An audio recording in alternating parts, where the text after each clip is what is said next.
¿Qué tal? De nuevo estamos aquí en esta reunión en donde platicamos sobre la Perashá, la porción de la semana. Y en esta ocasión vamos a platicar sobre la Perashá de Shemot, traducida, como decía nuestro maestro de bendita memoria, mal traducida como Éxodo.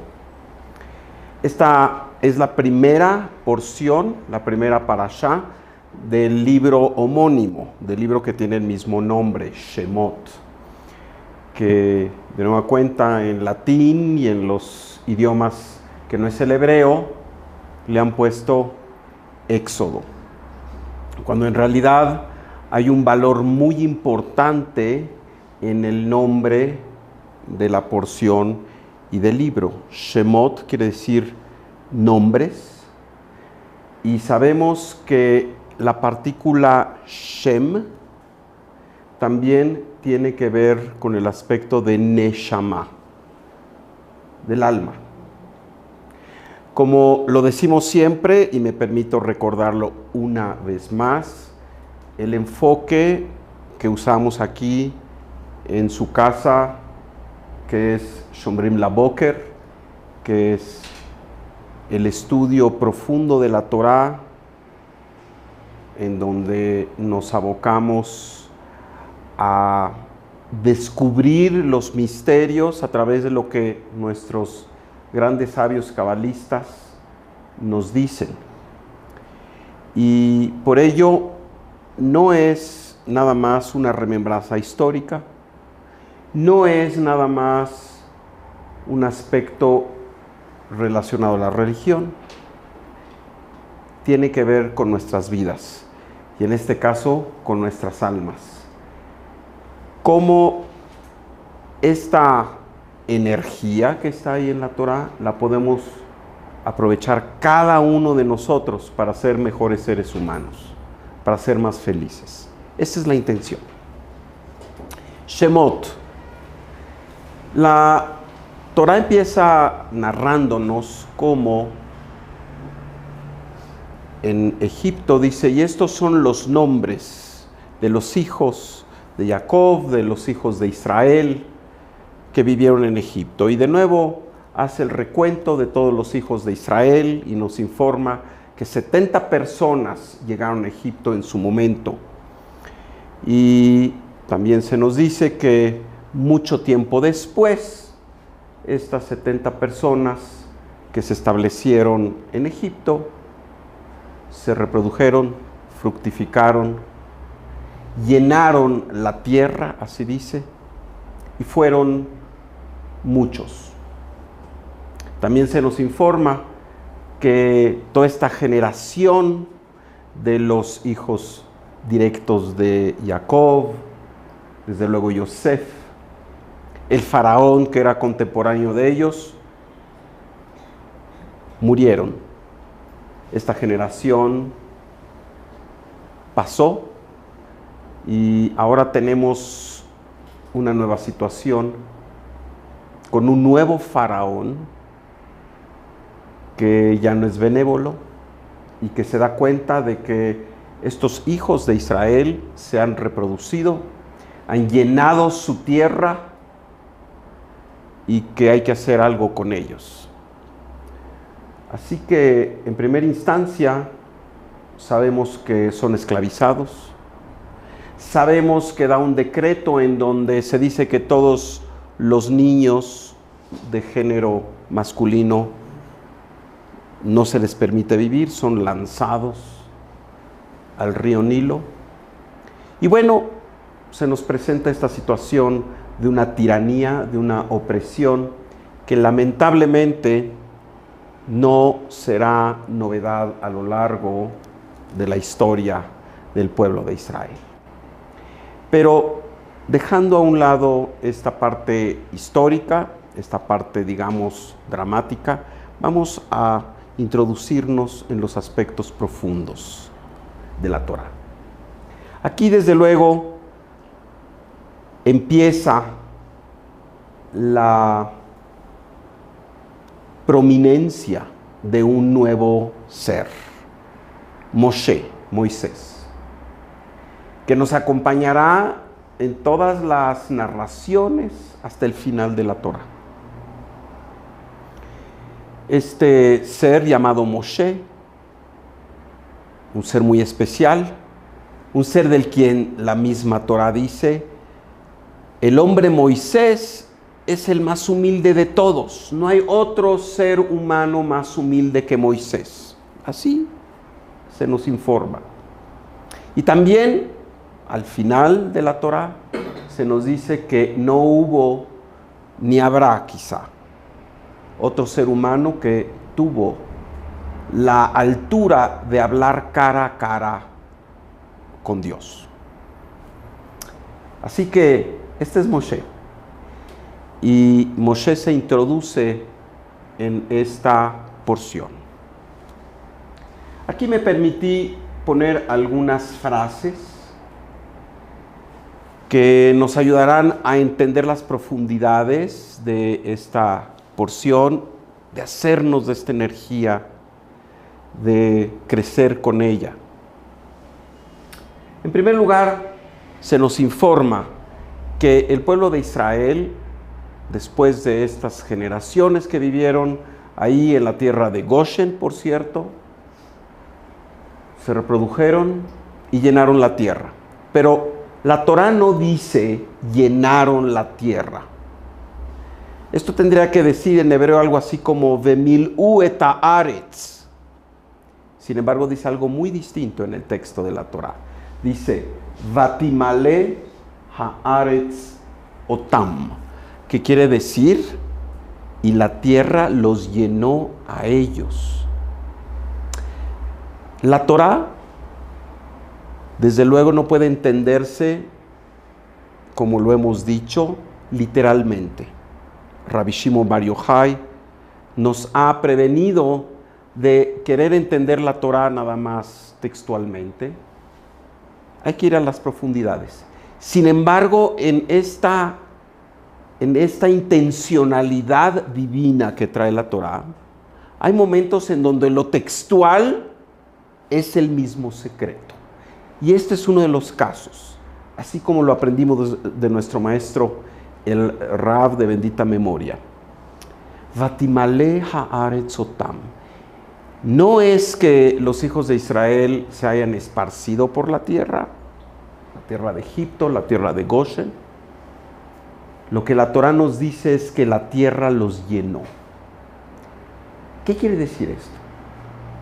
Esto quiere decir que después de este momento de éxtasis, este momento climático en donde termina el Breishit, con esta unión de Yosef y sus hermanos, con este encuentro apoteósico de Jacob, Yosef, y esta transformación en donde un rey realmente da todo el poder a Yosef. Y esto termina en forma grandiosa. Y así termina el libro de Bereshit. Y ahora tenemos algo muy distinto.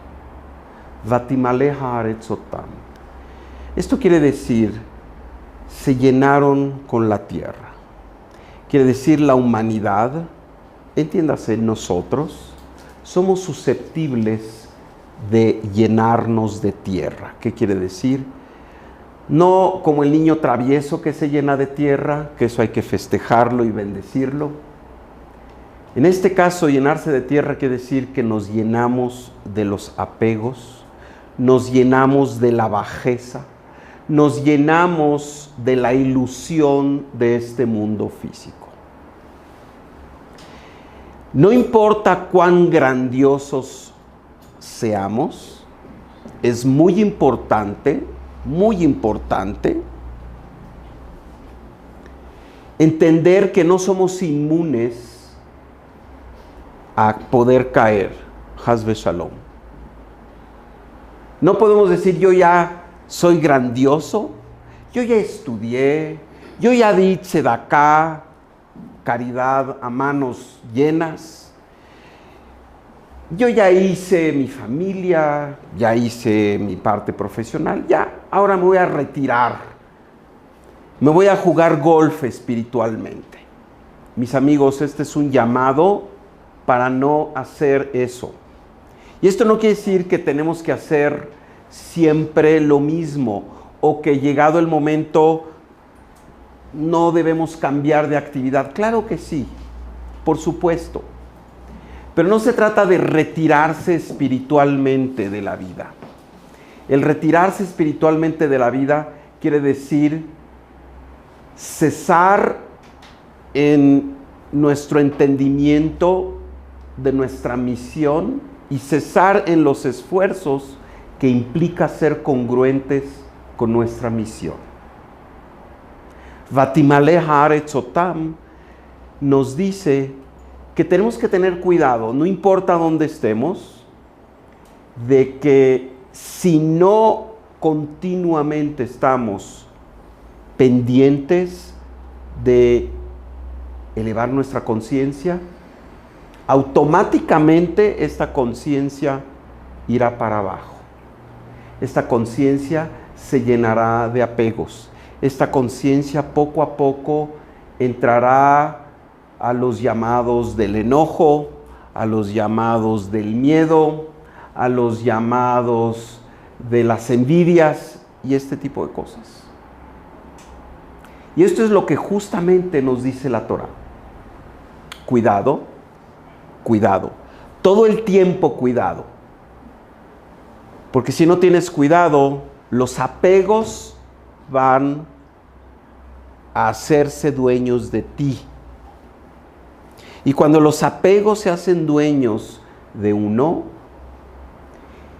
entonces lo que permea es el ego en todas sus formas y dejamos a un lado nuestra verdadera misión. Esto no solo es triste, es muy peligroso. Es muy peligroso porque es la puerta para la infelicidad, es la puerta para el caos, el bajar la guardia en materia espiritual es darle paso al Satán. El Satán, mis amigos, es muy sabio. El Satán, mis amigos, trabaja 24/7. Él no sabe de vacaciones, él no sabe de descansos, él no sabe de retiro. Y cuando hablo del Satán no hablo de ese ser mítico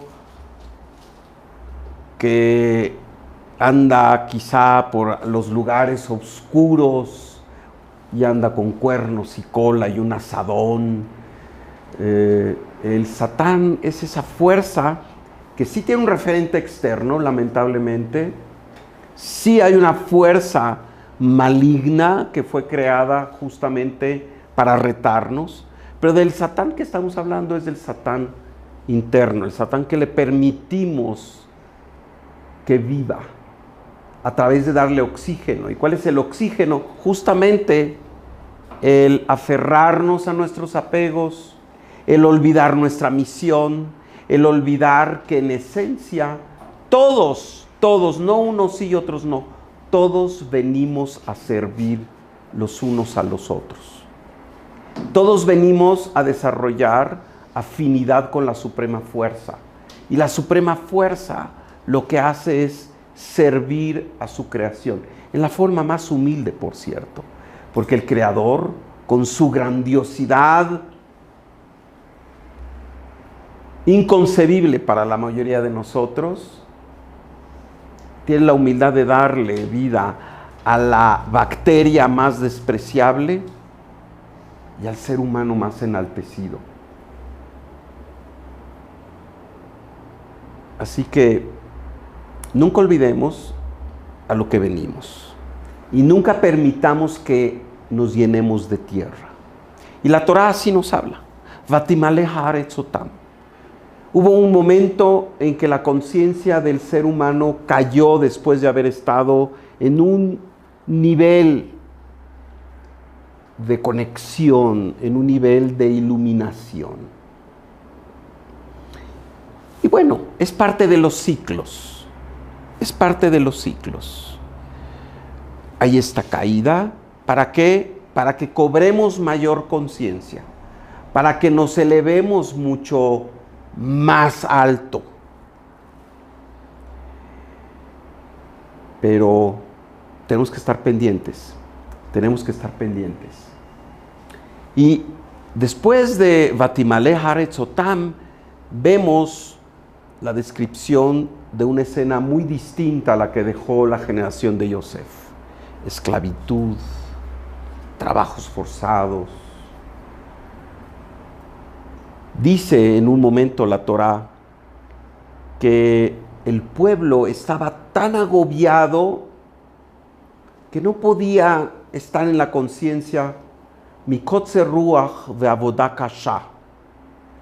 Kotze Ruach quiere decir que su espíritu estaba confinado, estaba cortado, estaba mermado. Mis amigos, la felicidad únicamente se encuentra cuando el espíritu es lo que gobierna, el espíritu tiene la mano que manda. Y continuamente debemos preguntarnos, ¿me estoy llenando de tierra? Al enojarnos tenemos que preguntarnos, ¿me estoy enojando de veras? El enojo, que no es más que una forma de decirle al Creador, ¿sabes qué? No estoy de acuerdo con lo que me está sucediendo ahora. Por eso nos enojamos, piénsenlo bien. Nos enojamos porque no estamos de acuerdo con lo que está sucediendo, y nuestra reacción, porque no es una respuesta, es justamente esa forma llamada enojo, que nos dicen los maestros cabalistas. Todo lo que se ha ganado en un momento dado se puede perder en un instante de enojo. El enojo es la desinvitación del Creador en nuestras vidas. Nunca queremos desinvitarlo. Por ejemplo, esa es una forma de llenarse de tierra, y hay que preguntarse, ¿por qué me estoy enojando? ¿Qué es lo que no estoy aceptando en mi vida? ¿Qué es lo que me parece injusto? ¿Qué es en donde me veo como una víctima? ¿Qué es en aquello en que me veo molesto? Vatimale Haaretz Otam.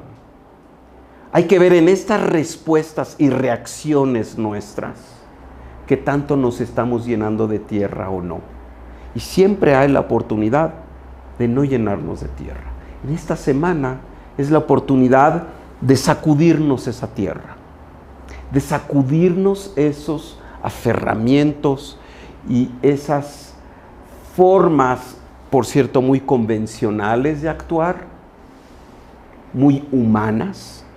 Pero por ahí alguien dijo, no venimos a ser humanos, venimos a expresar nuestra alma y nuestro espíritu. Si esto es ser muy humano, entonces seamos humanos. Pero generalmente se habla de, ¿es humano errar? Sí. ¿Es humano el ego? Sí. Pero no estamos conformes con ello. No queremos estar conformes con ello. Queremos más de nosotros mismos. La historia sigue hablando de que con este decreto de este ser malévolo llamado Paró, en donde a todos los niñitos de sexo masculino se les lanzaba al nacimiento al Nilo y no se les permitía vivir, y a las niñas sí. Y en una de esas se nos narra de Yocheved y de Amram de la tribu de Leví. Yocheved queda embarazada y da a luz un bebé, y desde luego ella decide que no va a lanzarlo al Nilo, y entonces construye esta proverbial cesta, la protege, la hace impermeable, la hace que flote, y allí junto con su hija mayor Miriam, vigila que al poner al bebito, sea llevado con las aguas del Nilo hasta donde está justamente la hija de Paró, que sabemos se llama Batia, y sus doncellas, y se dan cuenta, se percatan de esta cesta que tiene un bebito. Las doncellas llevan este bebito a Batia. Ella queda prendada. Se le pone el nombre de Moshe, que quiere decir extraído del agua. Kiminamai meshitihu, meshitihu Moshe. Moshe, sacado del agua. Y bueno, se establece que la misma hija del faraón manda llamar a alguna nodriza hebrea y resulta que es la misma madre de Moshe. Así que Yocheved es la que amamanta a Moshe. Y Moshe crece, desde luego no en la casa paterna, sino en el palacio faraónico, como un príncipe. Pero llega el momento en que Moshe, que está destinado a ser este ser superior, y nosotros no estamos destinados a ser como Moshe, pero sí estamos destinados a ser nuestra mejor versión de nosotros mismos, a ser ese ser luminoso con el que el Creador nos concibió. Así que se nos informa que Vayigdal Moshe, y Moisés creció. No solo en estatura, en tamaño, físicamente. En realidad, cuando la Torá nos dice Vayigdal Moshe, se nos alude a este aspecto que la Kabbalah llama Gadlut. Gadlut, que quiere decir grandeza, versus Katnut. Ya lo vimos la sesión anterior. Katnut justamente es este momento en donde no estamos en conexión total con la luz. No estamos en desconexión, pero no estamos en conexión total. Gadlut es la capacidad de continuamente estar en conexión con la luz, continuamente ser la vasija idónea para recibir toda clase de beneficios que la luz tiene para darnos, porque esa es la razón por la que fuimos creados. Así nos informan nuestros sabios. No por otra cosa. Hemos sido creados todos para ser infundidos con la grandeza del Creador. Para que el Creador, como se dice, se regocije en la grandeza de cada uno de nosotros. Para hacernos felices, para hacernos plenos. Así que Moshe, que está destinado definitivamente a ser este ser grandioso, este líder liberador, este líder que en su momento llevó al pueblo de Israel y hoy nos puede llevar a cada uno de nosotros a nuestro mejor momento. Moshe sí fue un personaje. Moshe, desde el punto de vista místico, es una de las 10 sefirot y de hecho depende de el criterio, depende de la visión. A Moshe se le asocia con 2 sefirot. No vamos a entrar en mucha explicación de esto. Moshe es por un lado la sefirá de Netzach, eternidad, y por otro lado es la sefirá de Da'at, que es conocimiento. Moisés tuvo esta posibilidad de engrandecerse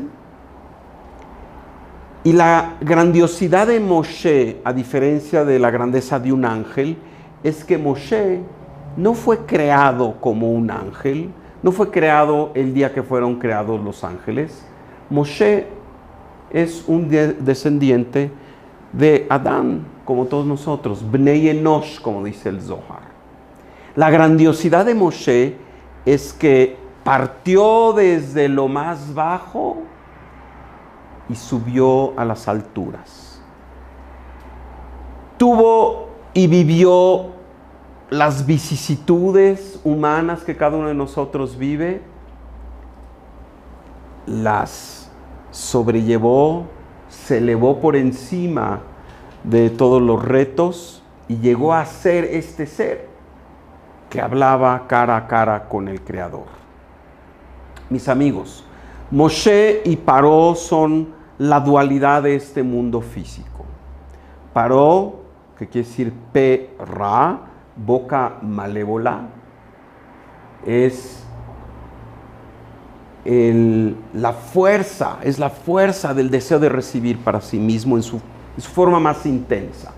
Todo el aspecto de egoísmo que ustedes quieran pensar, abuso, el manejo del mundo físico como fin último, fin final, el manejo de mi interés y luego mi interés y luego otra vez mi interés por encima de los demás sin percatarme de que hay otro mundo por ahí que existe. Esto es Paró.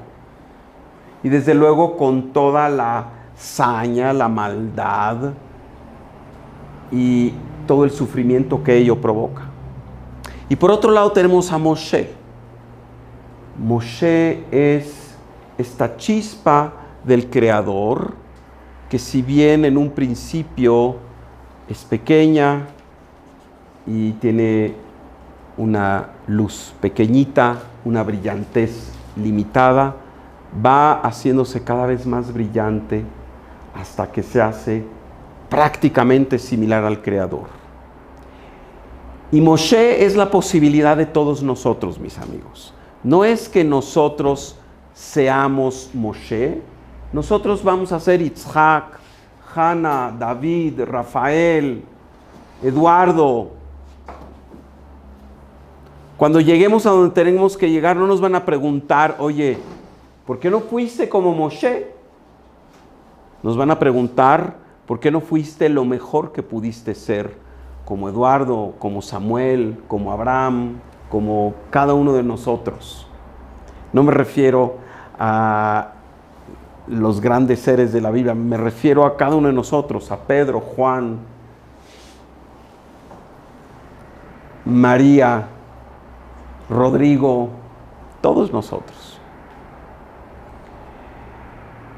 Moshe entonces es esta posibilidad de grandeza que tenemos cada uno de nosotros, que no es teórica, mis amigos, está ahí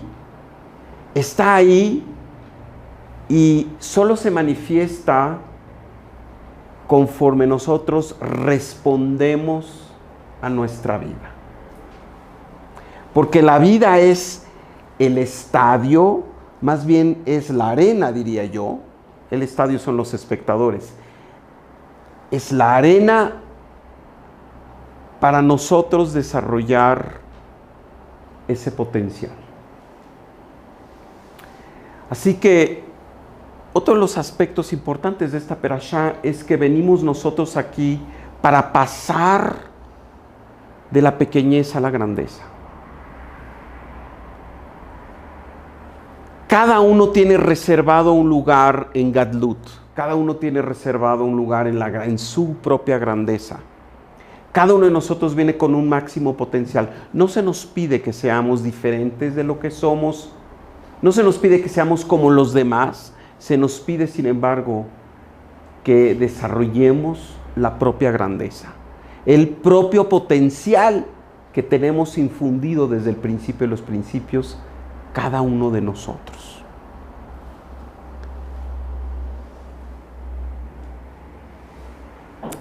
Tenemos que Moshe, en este proceso de engrandecimiento, en este proceso de paulatinamente adoptar su misión y convertirse en ese ser luminoso en el que todos nos podemos convertir,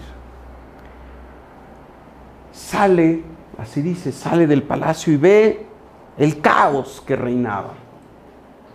El caos del mundo físico en donde la conciencia no opera, en donde lo que opera es el deseo de recibir para sí mismo, el egoísmo en todas sus manifestaciones.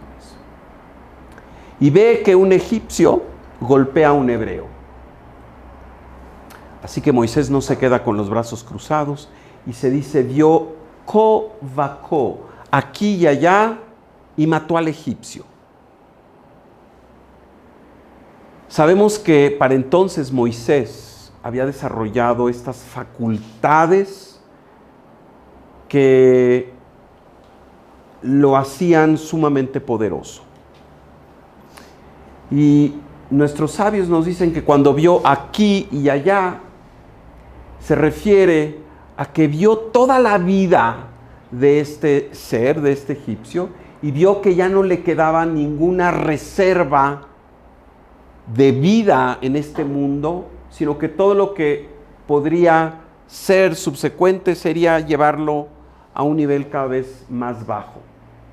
Así que con la pura conciencia le ayudó a este ser que había tocado fondo a salir de este mundo. No lo mató físicamente,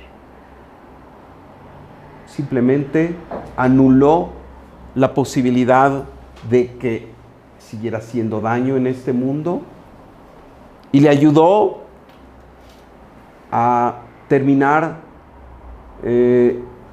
su ticún en este. Al día siguiente se nos narra que sale Moshe y ve que dos hebreos se pelean, entonces va y les dice, ¿por qué maltratas a tu hermano? Así que uno de ellos se enoja, dice, ¿qué? ¿Quién te puso aquí como policía entre nosotros? ¿Qué acaso vas a hacer con nosotros lo que hiciste con el egipcio? Dice Moisés, entonces ya se supo. Voy a ser perseguido.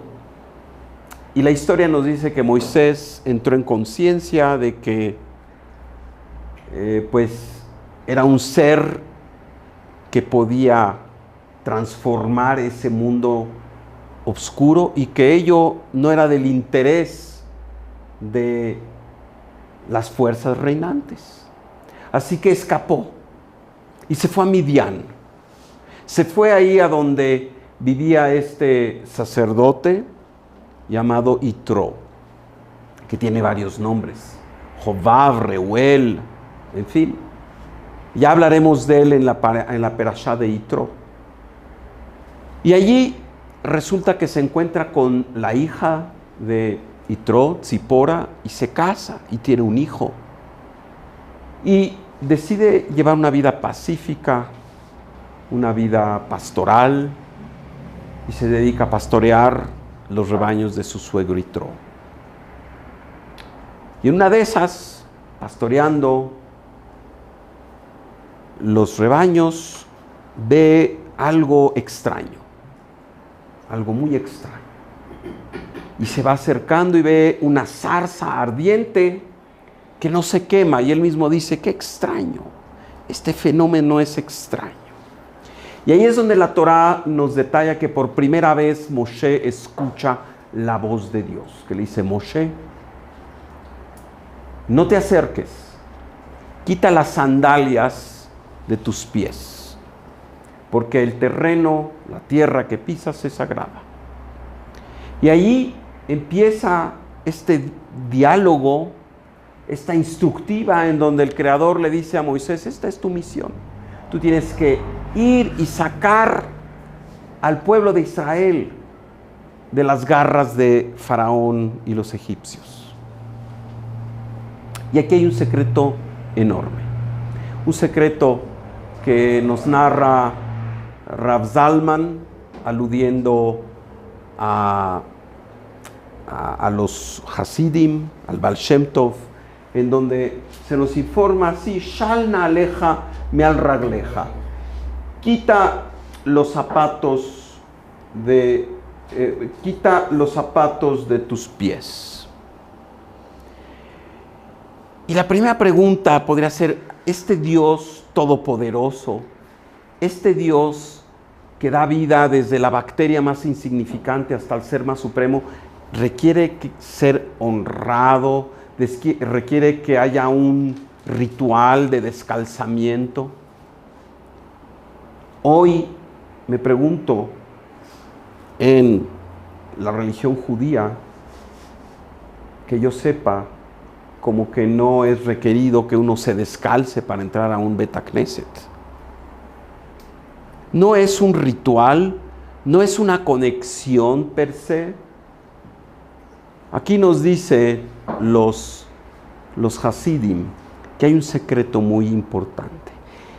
La primera instructiva que Dios le dio a Moshe no fue necesariamente que se quitara los zapatos de sus pies. Esto tiene otro sentido. Si nosotros le ponemos diferentes vocales, y aquí ponemos un shuruk, una U,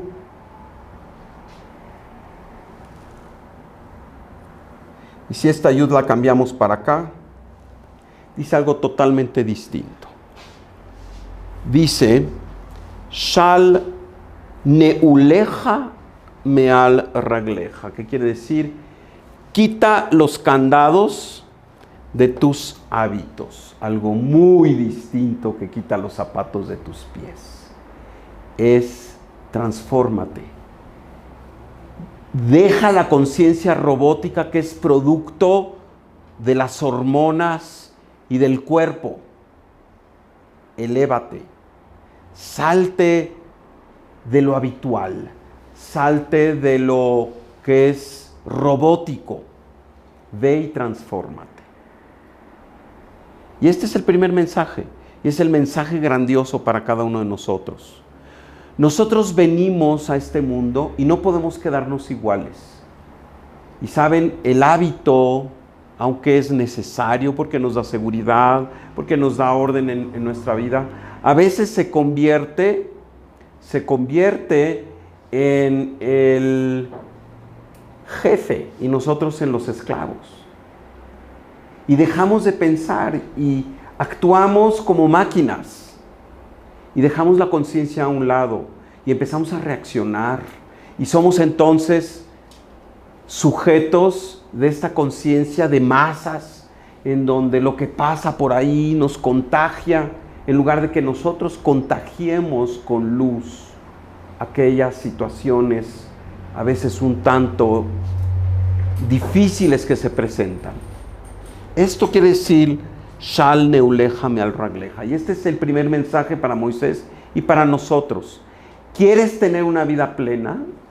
Tienes que ir por encima de tus hábitos, de tus acciones robóticas.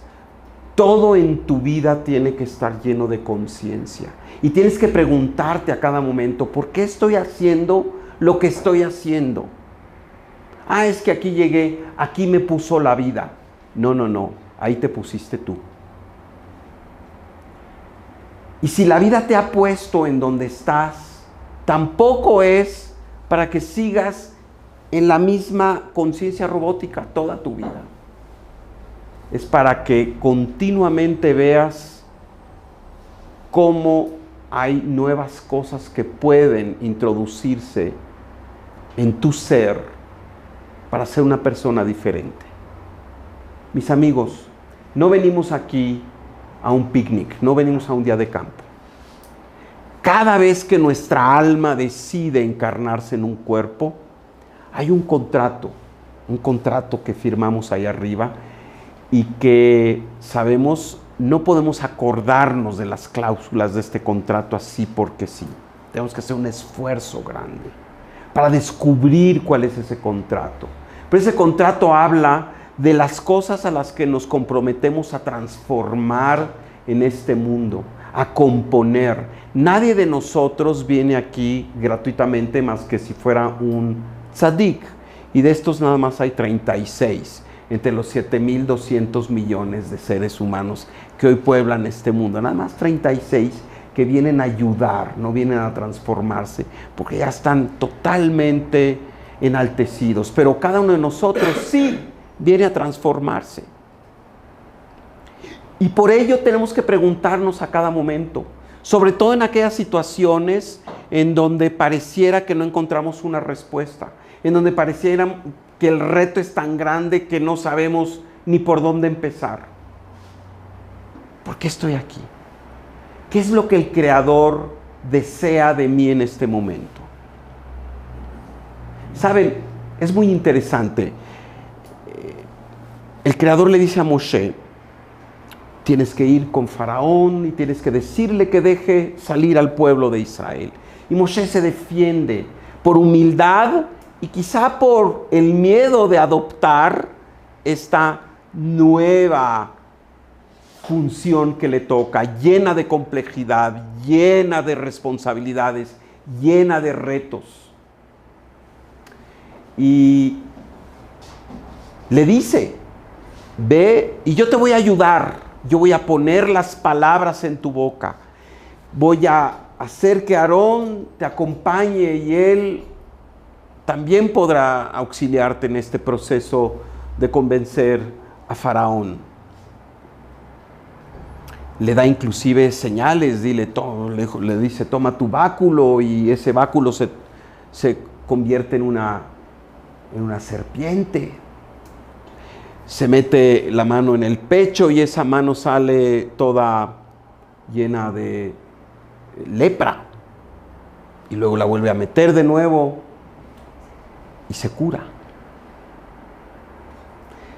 Dios le da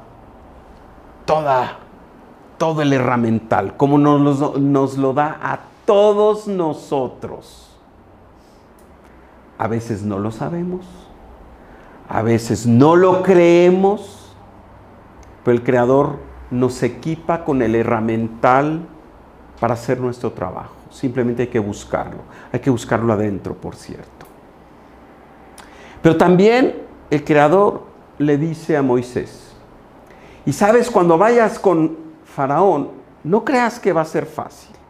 No creas que le vas a decir: Dios, el Dios de Israel, ese que se llama Ekeye, Asher Ekeye, ¿verdad?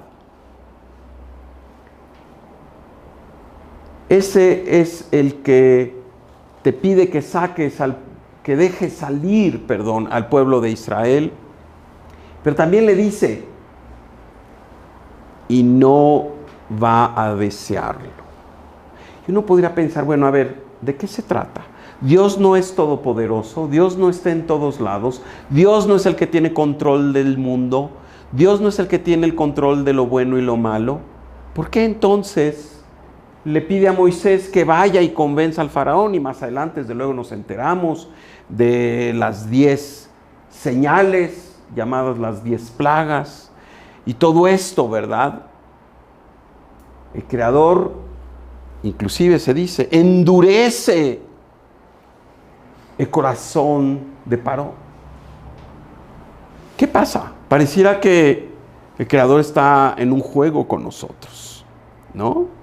En donde nos pide que hagamos algo, pero nos asegura que no lo vamos a poder hacer, por lo menos no a la primera. Eventualmente sí, pero no a la primera. Y este es un gran mensaje, mis amigos. El mensaje es que nosotros verdaderamente no tenemos total control del fin, del resultado.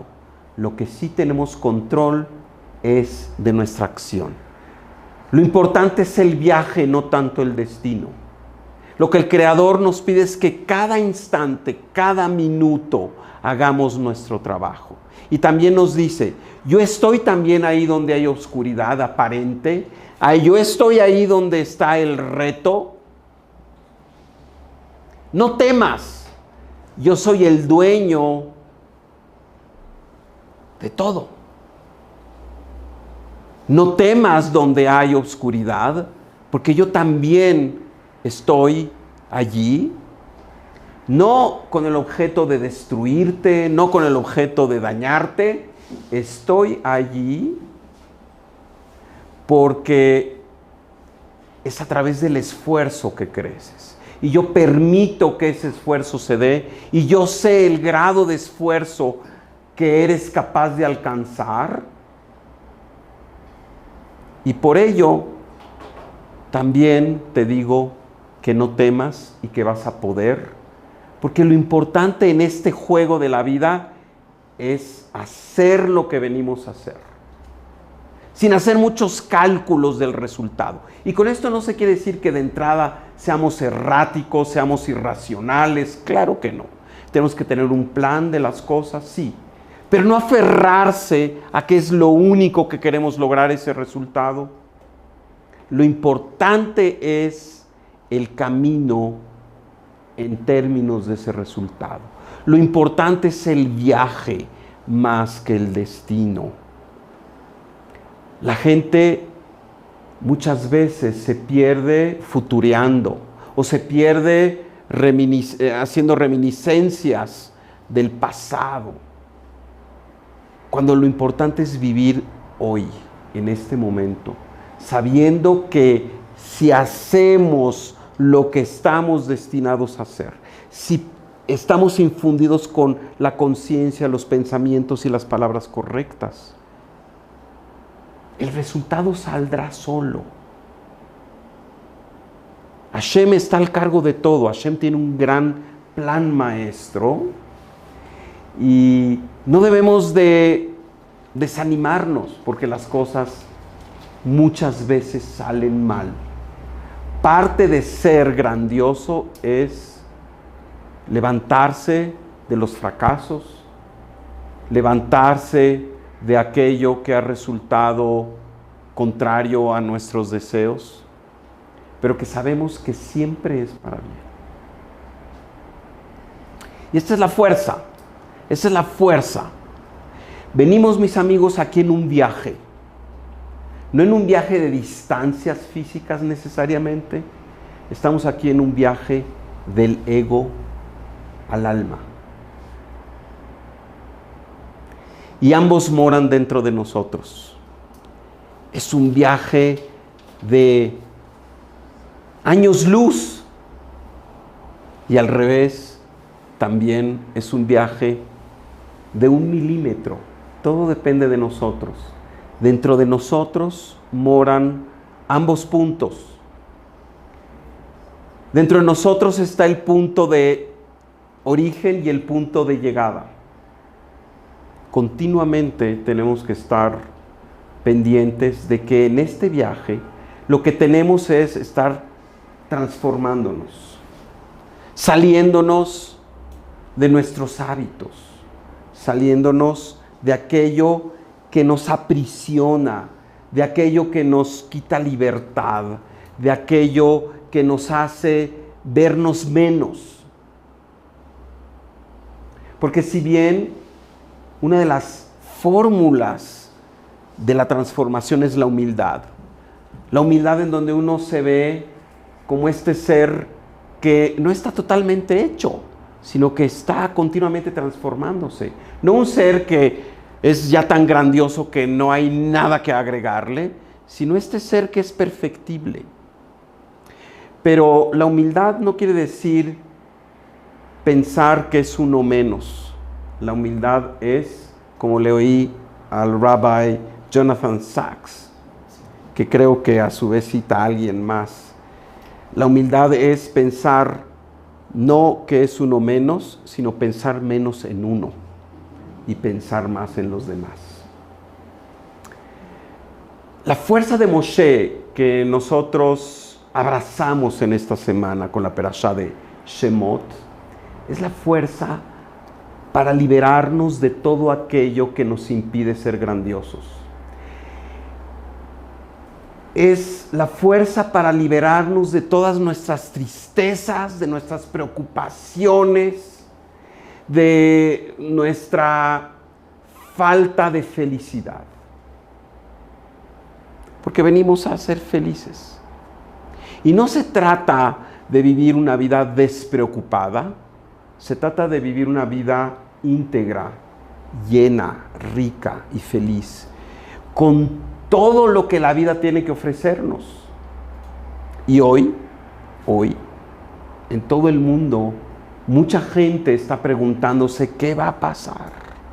Cosas inexplicablemente difíciles están pasando desde hace varios años.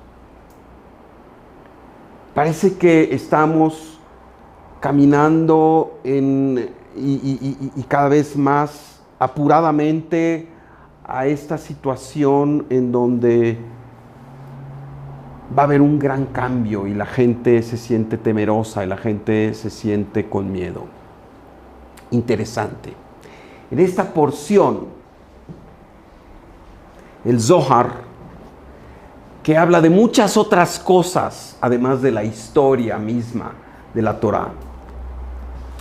En el versículo Tzadik Vav 96, nos habla justamente de la época en la que nos encontramos. De esta época de la que el mismo Rabbi Shimon Bar Yochai dice: pobres de aquellos que vivan en esta época, pero también bienaventurados, Ashrei, aquellos que vivan en esta época. Dice que Rabbi Shimon levantó sus manos y lloró y dijo: hoy, pobres de aquellos que vivan en este momento, dice literalmente, hoy lemishe yikre beotozman, pobre de aquel que esté viviendo en ese tiempo, refiriéndose a cuál tiempo, al tiempo del sexto milenio, este tiempo nuestro. Dice, porque se verán cosas terribles, como ya las estamos viendo. Dice, pero bienaventurados aquellos que también estén en esa época. Continúa Rabbi Shimon, porque sabemos que esas situaciones de aparente obscuridad no son más que el preludio de la redención final. De esto que llamamos el tiempo de Mashiach. Y lo dice ahora en la Perashá de Shemot. Mis amigos, nosotros tenemos la capacidad de traer esa redención en cada momento. Cuando nosotros nos transformamos, cuando nosotros adoptamos nuestra responsabilidad como seres luminosos que somos, traemos esta fuerza de luz a nuestras vidas y a quienes nos rodean y al mundo entero. Sí, estamos al final de los tiempos, como lo dice Rabbi Shimon Bar Yochai en el Zohar, en esta Perashá de Shemot.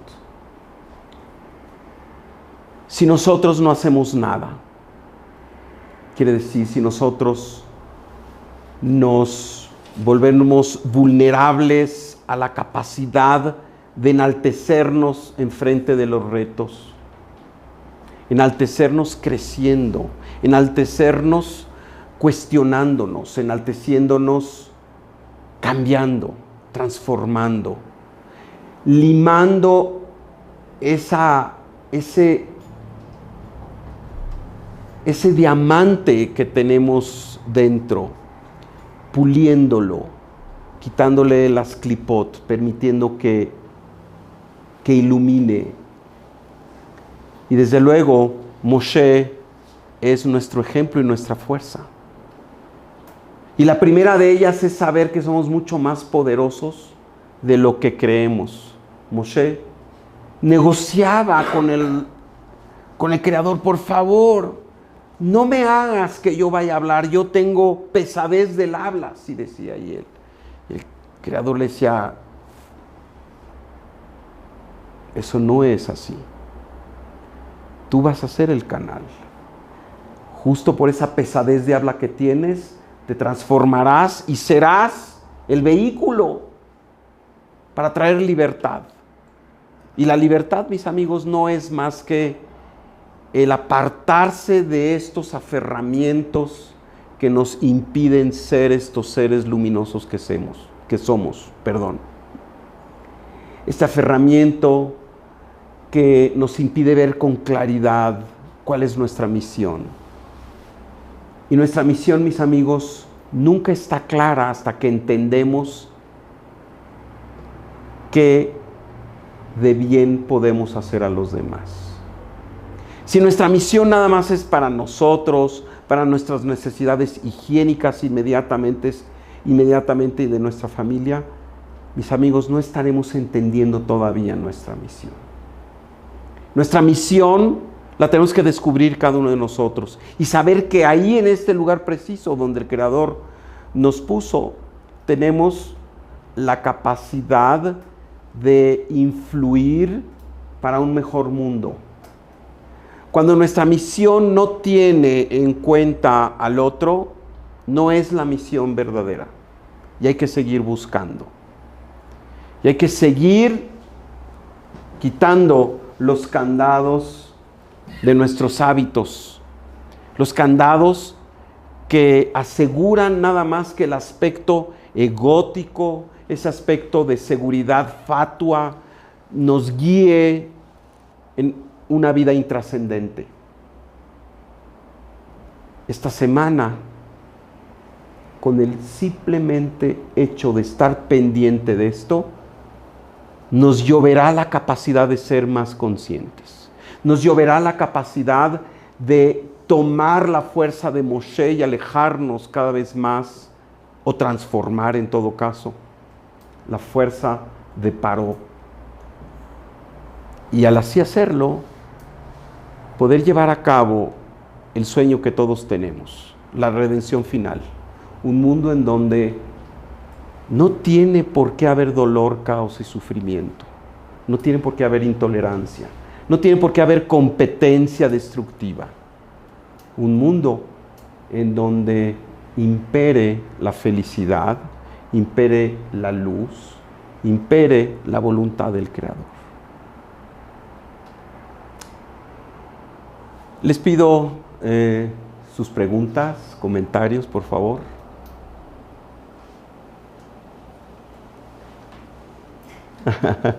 Por favor, Abraham. ¿Cuál es la relación entre Moshe y la Sefirá de Netzach? La pregunta que nos hace Abraham es: ¿cuál es la relación entre Moshe y la Sefirá de Netzach? Primero, muy breve, ¿qué son las Sefirot? ¿Qué es el árbol sefirótico? Keter, Jochma, Binah, Gesed, Geburah, Tiferet, Netzach, Hod, Yesod y Malchut. Son las expresiones del Creador en su creación. Son las formas en que nosotros podemos llegar de los puntos más inferiores de conciencia, de Katnut, de pequeñez, a los niveles de Gadlut, de grandeza. Moshe, se nos dice, representa la Sefirá de Netzach. Y Netzach es la Sefirá de eternidad y de victoria, o de victoria eterna. Y se nos dice que Netzach es el camino de la perseverancia, es el camino del guerrero espiritual. Moshe, lo veremos a lo largo de toda la Torá de aquí hasta el final, y quienes gusten acompañarnos con el favor de Dios, es este guerrero de la luz, que con todo amor se abandona a su más humana esencia para ser este canal de amor incondicional al pueblo. Y esto lo hace, desde luego, con esta continua expresión de humildad y de cuestionamiento y de fortaleza, pero sobre todo de perseverancia. Nos dicen nuestros maestros, ¿saben qué diferencia tiene el Satán con aquellos que están en el camino de la luz? Que los que están en el camino de la luz muchas veces se cansan y el Satán no se cansa. Moshe le hizo la guerra a la oscuridad con su perseverancia, y por ello es la victoria eterna. La recomendación concreta para nosotros, quienes deseamos crecer en este camino espiritual, es la perseverancia. ¿Cuántas personas hemos visto?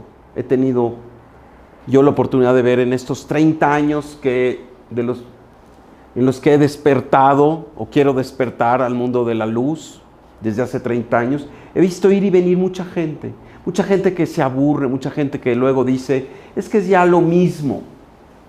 Cuidado, porque cuando te parece que todo es lo mismo, quiere decir que ya no estás entendiendo cuáles son los mensajes de la vida para ti. Y entonces la gente se aparta y la gente opta por caminos más fáciles, opta por sendas que aparentemente son más benévolas para luego darse un frentón y saber que realmente no hay atajos. Hay que hacer el trabajo, hay que hacer restricción, hay que enfrentarse con el propio ego, hay que transformarlo. Y eso es Netzach, la perseverancia para la victoria eterna.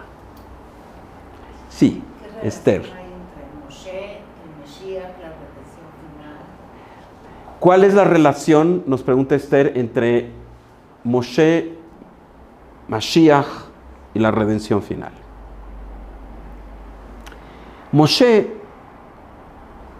en cierta forma, actúa como un Mashiach, como un ungido que nos libera. Cuando se dice que Moshe fue este líder que nos sacó de Egipto, a un lado la evidencia histórica y todo este tema, ¿verdad? 4 veces milenario. Salir de Egipto es salir de la conciencia de estrechez, en donde solo vemos por nosotros mismos, en donde no podemos ver la felicidad sino como producto únicamente de las necesidades de nuestro ego. Y salimos y nos liberamos de eso, y nos hacemos cada vez más grandes, cuando nos fundimos con el alma de todos los demás. Esto es Yetziat Mitzrayim. En cierta forma, Moshe fue el Mashiach de esa época, pero realmente para hoy, para nosotros hay una conexión. La fuerza de Moshe es la fuerza potencial de la revelación de Mashiach en nuestros días. Si nosotros incorporamos esta fuerza de Moshe, que es el paulatino crecimiento, el paulatino transformarse, el paulatino dejar los apegos humanos, el cada vez ser más grandioso en términos del servicio a los demás, como definición de grandioso. Entonces, traeremos al Mashiach por el lado de la misericordia. La inconsciencia al final también traerá al Mashiach, pero por el lado del dolor y el sufrimiento. La opción es nuestra. ¿Cómo queremos traer la última redención? ¿Cómo queremos traer este momento de absoluto deleite en la luz? ¿A través de la conciencia? ¿A través de la transformación o a través del dolor? Moshe es quien nos muestra el camino de la conciencia. Paró es el que nos muestra el camino del dolor. Optemos por Moshe. Sí, Lulú. Bueno, siempre me he preguntado, cuál es el sentido. Y eso que estás diciendo de la misión en la vida, qué difícil es llegar a eso. O sea, lo que estamos platicando aquí, lo que nos estás diciendo, es bueno ser uno con los demás, ¿sí? Pero ¿cómo cuesta trabajo eso, no? Claro. No, que el comentario que nos hace Lulú dice, siempre a lo largo de toda mi vida me he preguntado cuál es mi misión y no es fácil saber cuál es mi misión, no es fácil llevarla a cabo. La idea es convertirnos, como nos lo dice la Kabbalah, en uno solo, en una sola alma. ¿Pero qué quiere decir esto? No es nada fácil. Claro que no es nada fácil. Venimos aquí y fuimos insuflados en el principio de los principios, desde el pensamiento de la creación, por la fuerza superior, para hacer causas. como Él. El regalo maravilloso del Creador, que es la suprema causa, a cada uno de nosotros es regalarnos su esencia de ser causa. Causa quiere decir tener un impacto a través de brindarse a los demás. Y para que ello suceda, tiene que haber el reto de la ceguera en donde no vemos, pero nada claro, que cuando yo actúo en tu beneficio, estoy actuando más que en mi beneficio, todavía más. No es. Vamos en el tráfico y nosotros queremos pasar antes. Llegamos a un lugar peatonal y nos pasamos porque nos atrasamos unos segundos. No estamos en la conciencia. Desde luego, este mundo físico, como lo hemos dicho, es esta arena con todas estas dificultades, con estos engaños, con estos telones, con estas imposibilidades de ver con claridad para que busquemos. Por ello la Kabbalah en su momento es algo recóndito, no es algo que se entiende a las primeras. Porque hay que tener el mérito de extraer la verdad. Hay que tener el mérito de extraer la luz de aquello que está encubierto. No es fácil, pero no es imposible. Y no solo en este grupo, sería petulantísimo decirlo, pero hoy hay mucho avance en muchos grupos de estudio y en muchas autoridades verdaderamente maestros espirituales, cuya misión es apurar esta adopción de esta nueva conciencia. No podemos abandonarnos y decir, bueno, vengo un ratito y ya me olvido. Tampoco se trata de ser un alumno permanente, pero ¿saben? Sí se requiere de una disciplina. Nuestros sabios nos dicen, apártate un tiempo para el estudio de la Torah. No cuando puedas, no cada vez que tengas un tiempo de tus ocupaciones. Deliberadamente ocúpate de las profundidades de la Torah. Una vez al día, por lo menos. Y si así lo haces, y lo haces con denuedo, lo haces con perseverancia, lo haces con la fuerza de Moshe, entenderás cada vez más y más y más. Y descubrirás cada vez más facetas de tu vida y de tu misión, no importa la edad que tengas. Lo importante aquí es entender, número 1, que sí se puede, y número 2, que hay que comprometernos a hacerlo. Otra pregunta, otro comentario. Bueno, comentario. Esta mañana cuando te vi, te dije que sentía yo que estamos en una tercera guerra mundial, pero sin frentes. Sí, voy a decirlo. Dice Lulú, esta mañana cuando te vi y me invitaste a esta plática, te dije que sentía yo que estábamos en una tercera guerra mundial sin frentes, pero sin frentes. Sí. Sí, la Torá, la Kabbalah, las profundidades de la espiritualidad judaica, nos hablan de esta guerra, de la última guerra, de Gog y Magog, es la guerra de las mentes. Claro, hay violencia, hay ejércitos, hay asesinatos, hay terrorismo, pero la fuerza de esta guerra se está dando a nivel de las mentes. La guerra mediática. Hoy un individuo con poder da un mensaje y causa que las acciones de una u otra empresa caigan o suban por un mensaje. Sí. Yo no sé si es la tercera guerra mundial, ojalá no, pero estamos en una guerra, una guerra de conciencias. En una guerra donde, como dicen los escritos descubiertos en el Mar Muerto, ¿verdad? De este grupo de gente que hablaba de la guerra entre la luz y la oscuridad. Sí, aunque suene muy maniqueo, aunque suene un tanto extremo, sí, estamos en esa guerra y es la guerra final. la guerra entre la fuerza de la luz, la fuerza del alma, la fuerza del amor y la fuerza de la oscuridad, la fuerza del ego, la fuerza del abuso, la fuerza del caos, la fuerza del dolor, la fuerza del sufrimiento, la fuerza de la muerte. La buena noticia es que quien va a ganar es la luz. Ya está establecido. Ya ganó la luz.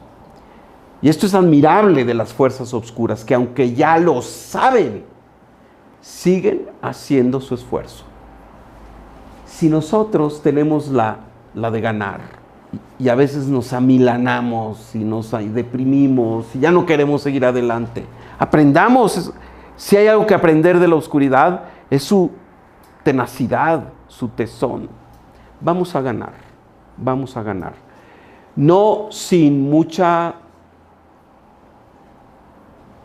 esfuerzo, no sin antes verdaderamente transformarnos, no sin antes ganar las batallas individuales de la transformación, no sin antes como grupo también ganar.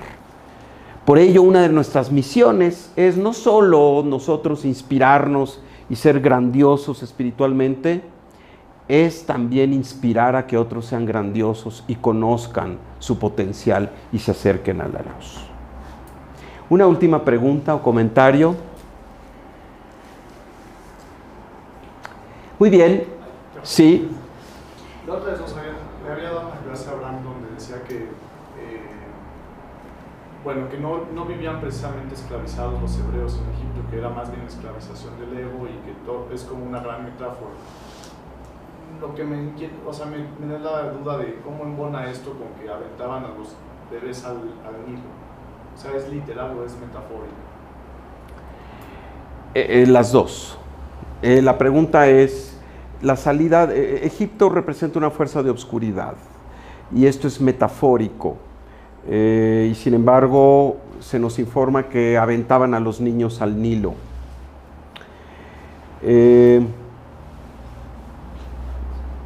¿Esto es metafórico o es literal? Las dos cosas, son dos mundos paralelos.